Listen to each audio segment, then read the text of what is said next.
Olá, gente amada, tudo bem? Bem-vindos ao Geografia em Tudo, nosso canal aqui que coloca aí Geografia tudo e pronto, acabou.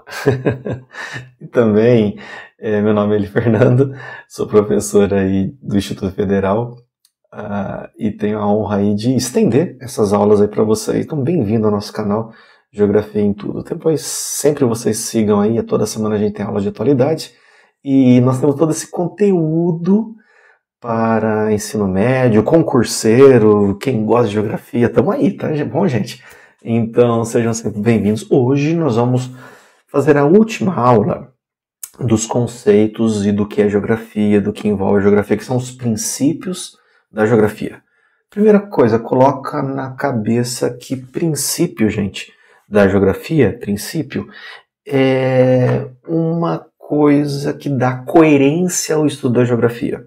Então, se eu faço geografia, eu tenho que ter esses princípios, esses pilares que vão amparar os conceitos e as categorias. Então, por isso que é importante, porque na ciência nós temos também princípios. Então, hoje nós vamos falar sobre esses princípios. Uma aula mais curta do que as outras, né? Por favor, veja as outras aulas também, gente, fazendo favor, porque as outras aulas ficaram mais longas, né?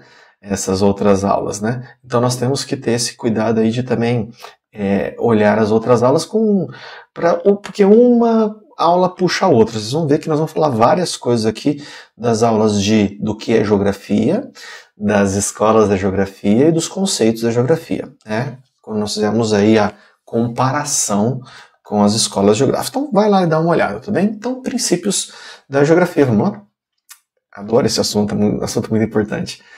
Contextualização, necessidade de um pluralismo de interpretação, método e metodologia, para ter uma capacidade mais ampla para depreender a realidade. Então, para nós, a geografia não e analisa ainda o espaço, né? O espaço é muito múltiplo, muito complexo, então não dá para a gente ter um tipo só de metodologia. Então, nós temos que ter vários princípios para a gente usar essa expressão assambarcar aquele objeto de estudo. Então, quando eu vou para um ambiente urbano, não posso ter as mesmas ferramentas na análise do ambiente rural.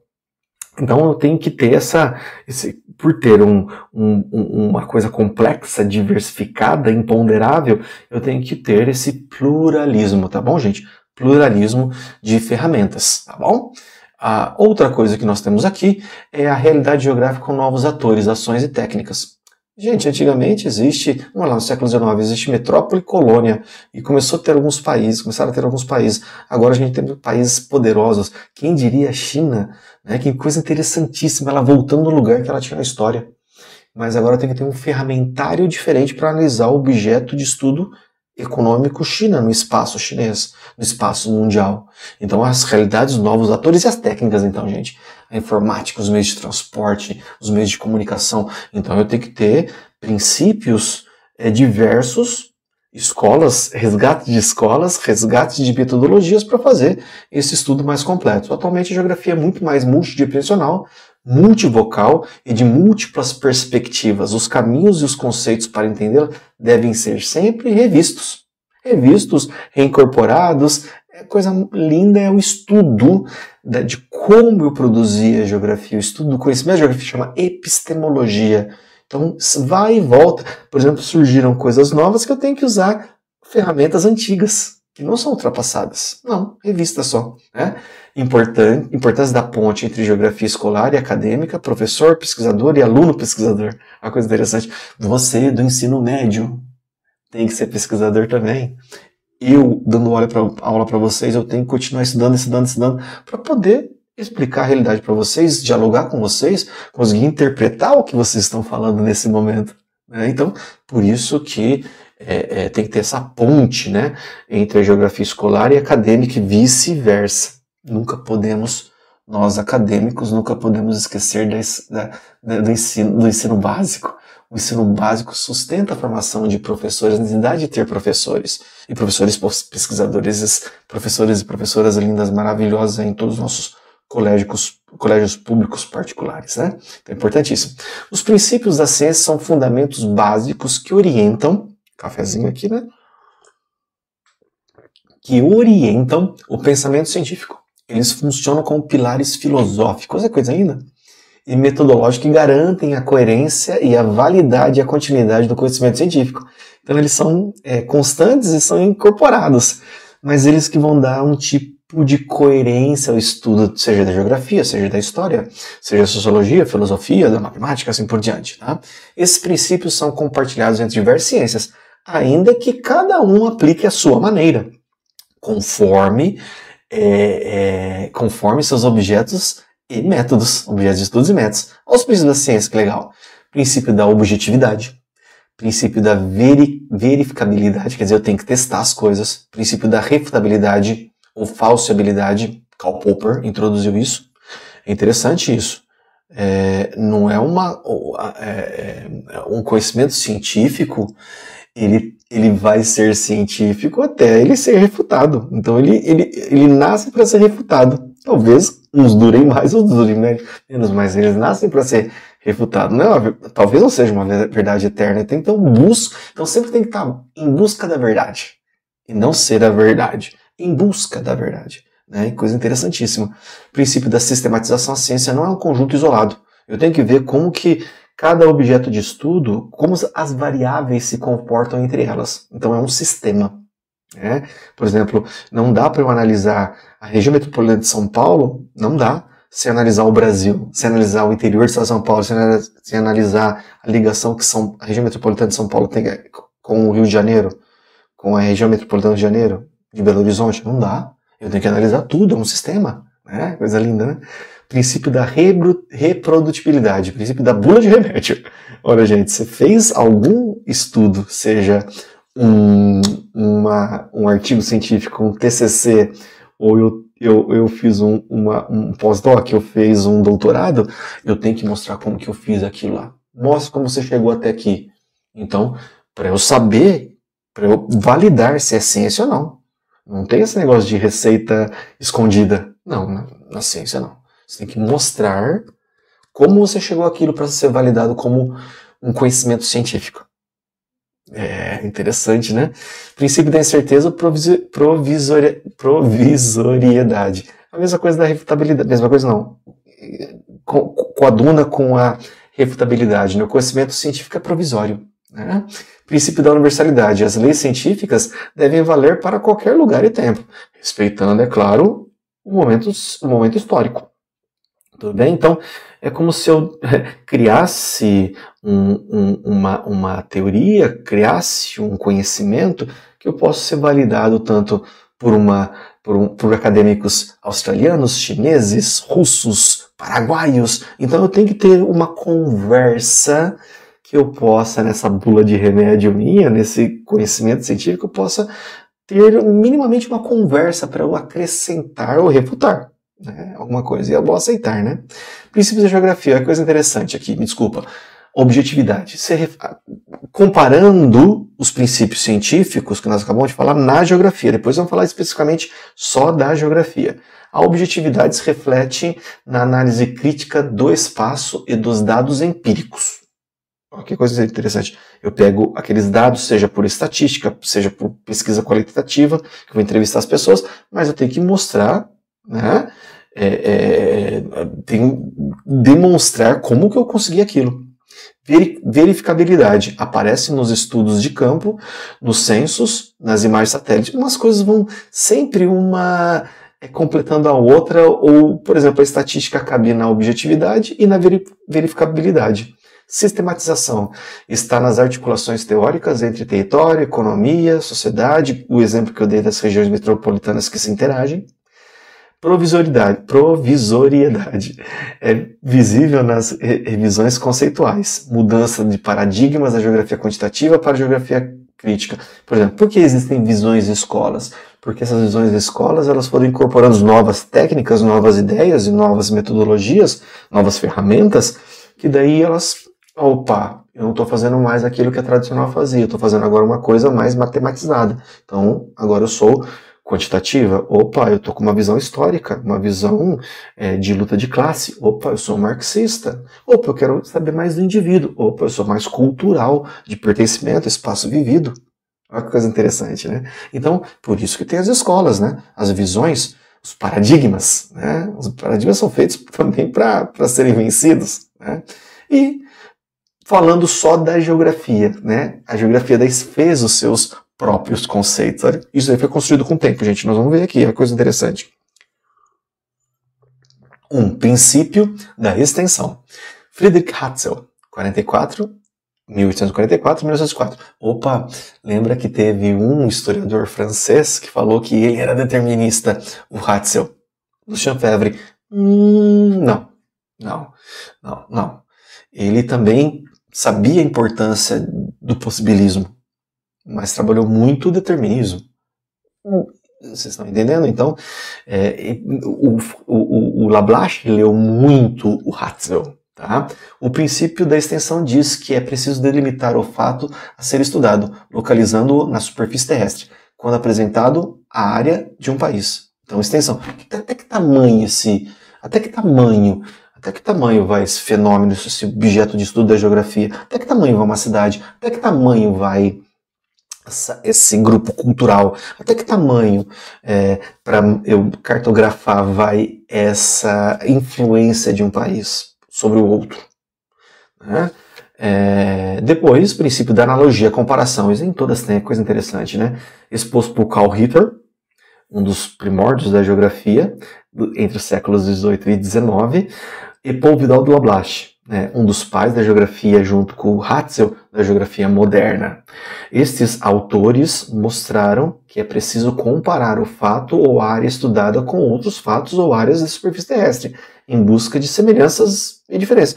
Por exemplo, eu quero comparar o Rio Nilo com o Rio São Francisco, e assim por diante. Então, mas cuidado, gente, sempre na comparação tem que ter banana com banana, laranja com laranja, então tem que ter variáveis parecidas.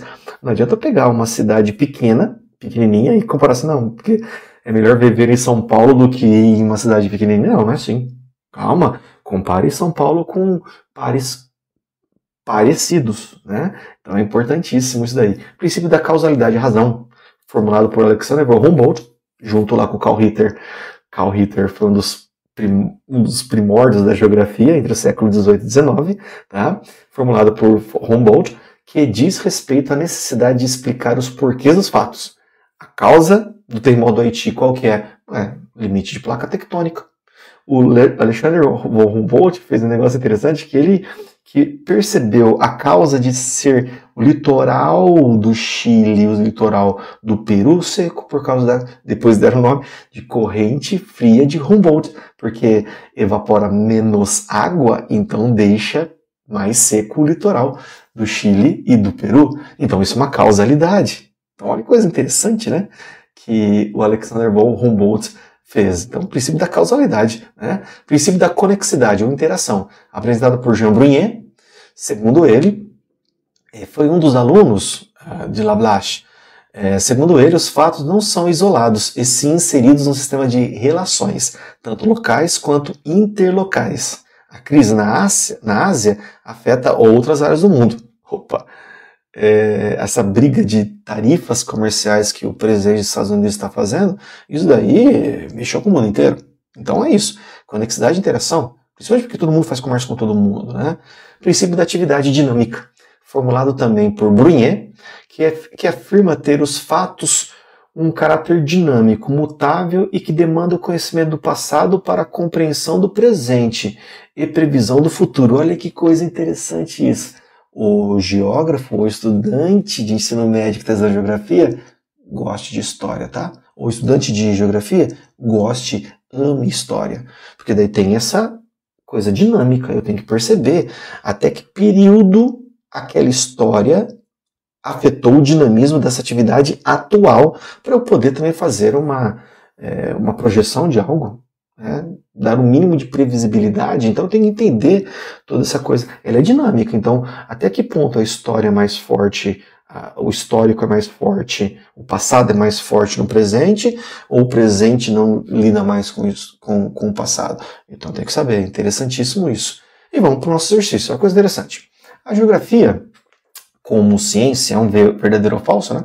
A geografia como ciência possui um método próprio de análise, o chamado método geográfico, que se baseia em 5 princípios: Com relação a esses princípios, analise as proposições a seguir. Olha que coisa interessante. Deixa eu colocar meu óculos aqui, né? Sempre tem que fazer exercício com calma. Faça sempre exercício. Exercício, gente. Faz sempre exercício, por favor, hein? O princípio da extensão foi enunciado por Hatzel. E de acordo com o mesmo, o geógrafo, ao estudar uma determinada área, deve primeiramente utilizando de um mapa localizado identificando seus limites. Um mapa interessante. Verdade, não está acontecendo nada. E sabemos que foi o Hatzel que não fez. Analogia foi um princípio enunciado por Vidal de Lablache. Né? Não foi só por ele. Não foi só por ele.